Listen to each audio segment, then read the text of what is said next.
संदेश देना चाहेंगे? 55वें अधिवेशन के अवसर पे आज प्रथम सत्र में आदरणीय प्रमुख सचिव महोदया हम लोग के बीच आई। उनके समक्ष हम लोगों ने अपनी मांगें भी रखी। उन्होंने आश्वासन भी दिया है उन पे कार्रवाई करेंगी। हम लोगों की जो सबसे बड़ी मांग विगत कई वर्षों से जब से जीएसटी व्यवस्था लागू हुई है वो है कैडर रिस्ट्रक्चरिंग। तो कैडर रिस्ट्रक्चरिंग हमारी प्रमुख मांग है। हमारी ये मांग है कि कैडर रिस्ट्रक्चरिंग करते हुए और रीऑर्गेनाइज किया जाए डिपार्टमेंट को, कैडर को।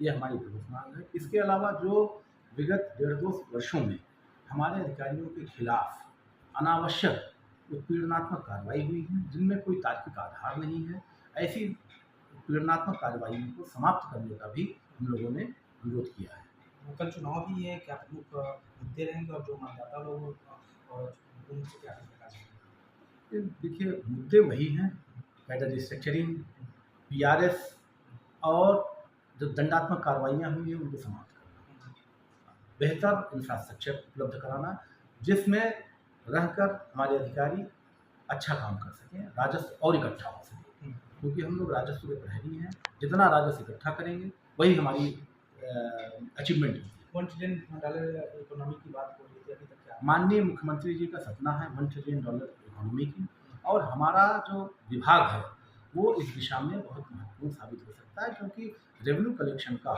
मोर देन 50% हमारे डिपार्टमेंट से कलेक्ट होता है। तो जितना हमें इंफ्रास्ट्रक्चर और अच्छा इंफ्रास्ट्रक्चर मुहैया कराया जाएगा, कार्डर रिस्ट्रक्चर हो जाएगा और ज़्यादा प्रशासनिक संरचना सुदृढ़ होगी, तो जाहिर सी बात है और अच्छा राजस्व आएगा और माननीय मुख्यमंत्री जी के सपनों को साकार करने में हम लोग और आगे बढ़ेंगे। बिल्कुल सर, इस वर्ष के माध्यम से सरकार से क्या अपील करना चाहिए? सरकार के हम अंग हैं, सरकार के सिपाही हैं। माननीय मुख्यमंत्री जी के नेतृत्व में उन्हीं का विभाग है, उन्हीं के वो हमारे विभागीय मंत्री हैं। उनके आशीर्वाद और प्रेरणा से ही हम काम करते हैं, समय समय पर हमारी समीक्षा भी करते हैं। उनसे जो निर्देश प्राप्त होता है उसी के अनुरूप ही हमारा विभाग काम करता है और आगे भी उनके निर्देशों के अनुरूप हम लगातार काम करते रहेंगे। Thank you sir. समस्याएं होती हैं उस पर हम लोग बात करते हैं, उस पर चर्चा करते हैं। दूर दूर से आए हुए अधिकारी हम लोग आपस में मिलते हैं, एक जो है अच्छा वातावरण होता है, इसीलिए हम लोग यहाँ पे आए हैं। अपील जैसे आज अभी हमारी प्रमुख सचिव मैम ने कहा और मैम का जो संदेश रहा उस संदेश पे हम लोग अच्छा सा पालन करने वाले लोग हैं क्योंकि बहुत ही अनुशासित विभाग है। इस विभाग के मंत्री माननीय मुख्यमंत्री जी हैं और इतना अनुशासित विभाग है, हम लोग अपने अनुशासन में रहते हुए और मैम के निर्देशों का अच्छा सा पालन करेंगे और प्रदेश के राजस्व को बढ़ाने का काम करेंगे। मुख्यमंत्री चुनाव को लेकर क्या कुछ प्राथमिकताओं में? जैसे आज मैम का है निर्देश प्राप्त हुआ कि हम लोग की एक जो सबसे बड़ी मांग है वो मांग है कैडर रिस्ट्रक्चरिंग। कैडर रिस्ट्रक्चरिंग हम लोग के यहाँ सबसे बड़ी मांग है और मैम का आज निर्देश प्राप्त हुआ है कि जो है भाई जो आप लोग की फाइल है, जो पत्रावली है, आप लोग एक्सपर्ट के साथ, विभाग के वरिष्ठों के साथ बैठ करके और एक जो है मसौदा बनाएं, एक मजमून बनाएं और उसको लेकर के जब हम लोग आदरणीय कमिश्नर साहब के माध्यम से आदरणीय PS मैम के पास पहुंचेंगे तो उसका समाधान है। मतदाताओं से क्या अपील करना चाहेंगे? मतदाताओं से हम लोग अपील यही करना चाहेंगे कि ये एक परिवार है, सारे अधिकारी एक परिवार के ही सदस्य हैं, न इसमें कोई हारता है न इसमें कोई जीतता है। बस इतना ही होता है कि इस बार किसी को मौका नहीं मिलता है, अगली बार मिल जाता है, बाकी और कुछ नहीं है। सब लोग आएँ और भातृत्व भाव से सब लोग इसका जो है आनंद लें। मैं प्रशांत कुमार सिंह हूँ, मैं डिप्टी कमिश्नर हूँ अयोध्या। परिचय दीजिए और 2 दिवसीय चुनाव चल रहा है, आप किस पद से हैं, कुछ जरा मेरे चैनल के माध्यम से आप बताएं। अच्छा, ये यूपी जीएसटी विभाग का जो है AGM हो रहा है जिसमें पूरे प्रदेश भर के राज्य जीएसटी के अधिकारी आए हुए हैं। कल इसमें चुनाव होगा और केंद्रीय कार्यकारिणी का चयन होगा। आज सम्मेलन था, कल चुनाव है। कल चुनाव है तो आज चुनाव में मैं मनोज कुमार मिश्र असिस्टेंट कमिश्नर हूँ और मैं महासचिव के पद के लिए प्रत्याशी हूँ। हमारी प्रमुख मांगें ये हैं कि जीएसटी लागू हुए प्रदेश में 9 साल से अधिक हो गया, लेकिन अभी तक जीएसटी के अनुरूप कैडर रिस्ट्रक्चर नहीं हुआ। तो इस मुद्दे के साथ मैं चुनाव लड़ रहा हूँ कि जीएसटी के अनुरूप कैडर का पुनर्गठन हो और जो विभागीय उच्च पदों पर नॉन कैडर IAS की नियुक्ति हुई है हाल में 2 जून में, इससे हमारे विभागीय अधिकारी निराश हैं। तो ये भी हमारा प्रमुख मुद्दा है कि हमारे विभागीय पदों पर 2 जोन में जो IAS की नियुक्ति की गई है वो वापस की गई है। अपने वोटर्स को क्या संदेश देंगे मेरे चैनल के माध्यम से कि वोट वो आपको दें और क्या ऐसा करेंगे खास आप?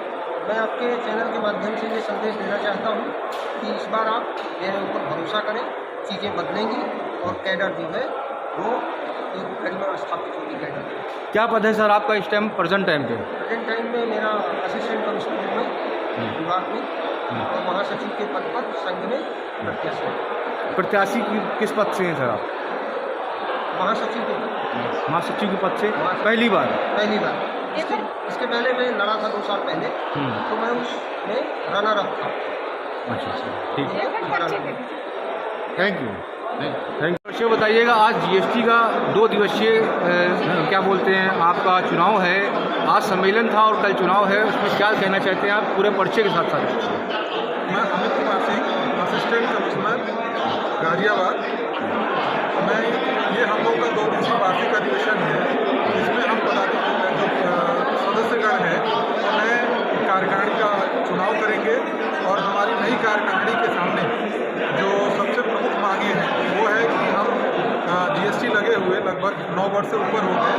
हम चाहते हैं सरकार से कि हमारे विभाग का कैडर पुनर्गठन हो, नए प्रकार के कार्य और दायित्व आए हैं, नई प्रकार की परिस्थितियाँ आई हैं और उन परिस्थितियों के अनुसार फिर से हमारे विभाग का जो कार्मिक और जो अधिकारियों की संरचना है उसका फिर से पुनर्गठन किया जाए। और मैं माननीय मुख्यमंत्री जी से अनुरोध करूंगा कि वो हमारी मांगों को गंभीरता से जो है स्वीकार करें और उस पर विचार करें, क्योंकि इस पर हमारे जो जूनियर अधिकारी हैं उनकी पदोन्नति टिकी हुई है, उनका भविष्य टिका हुआ है। तो हमारी सबसे पहली मांग है कि हमारे विभाग में जो है वो कैडर पुनर्गठन होना चाहिए, जो कि अन्य सभी राज्यों में हो चुका है। दूसरी बात है कि हमारा विभाग पूरे प्रदेश के लिए लगभग 60% राजस्व इकट्ठा करता है। ऐसी परिस्थिति में हम महाराज जी से ये मांग करते हैं, जो कि हमारे विभाग के मुखिया भी हैं, माननीय मंत्री भी हैं, कि माननीय महाराज जी जो विभाग में वाहन संबंधी जो दिक्कतें हैं, जो विभागीय जो ऑफिस और आवासीय और जो असुविधाएँ हैं, महिलाओं के लिए कहीं पे जो है शौचालय वगैरह या की उचित व्यवस्था नहीं है, उस पर ज़रा ध्यान दे दें। उसके लिए जो है हमारे विभाग को बजट आवंटित करा दें, ज़मीन आवंटित हो जाए तो हमारे विभाग की जो विभागीय संरचना है वो काफ़ी अच्छी हो जाएगी, जिसकी वजह से एक बेहतर पर्यावरण अधिकारियों को कार्य करने के लिए मिलेगा। इससे अधिकारी का मनोबल बढ़ेगा, वो और दक्षता और कुशलता से अपने दायित्वों का निर्वाह करेंगे और उनके इस प्रकार के कार्य करने से राजस्व में वृद्धि होगी और जिसका अंतोगत्वा लाभ राज्य को मिलेगा। राज्य में विकास की योजनाएं अपने पटरी पर दौड़ेंगी। धन्यवाद। वोटर्स को क्या संदेश देंगे? वोटर्स को क्या संदेश देंगे आप? वोटर्स को संदेश देंगे कि आप पदाधिकारियों का चुनाव करते समय केवल खोखले वादों पे न जाए, वो उनसे पूछें कि जो वो वादे कर रहे हैं उन वादों को पूरा करने के लिए उनके पास क्रमबद्ध ठोस योजनाएं क्या हैं, जो टाइम बाउंड हो कि हम 1 महीने में ये कर लेंगे, 2 महीने में हम ये कर लेंगे, 3 महीने में ये कर लेंगे, या और एक टाइम लिमिट के अंदर जो है हम माननीय मुख्यमंत्री जी से और शासन के वरिष्ठ अधिकारियों से संपर्क स्थापित करके हम जो है इन सारी मांगों को मंगवाने की दिशा में सकारात्मक प्रयास करेंगे। ये जो आपको सही तथ्य रखे, सही कार्य योजना रखे, उन्हीं पदाधिकारियों को इस जो है कार्यकारिणी में चुनने का वो दायित्व उठाएं। पर्चे दे दीजिए सर। हाँ? पर्चे फिर से दे दीजिए। मैं Amit Kumar Singh, assistant commissioner Ghaziabad. Thank you.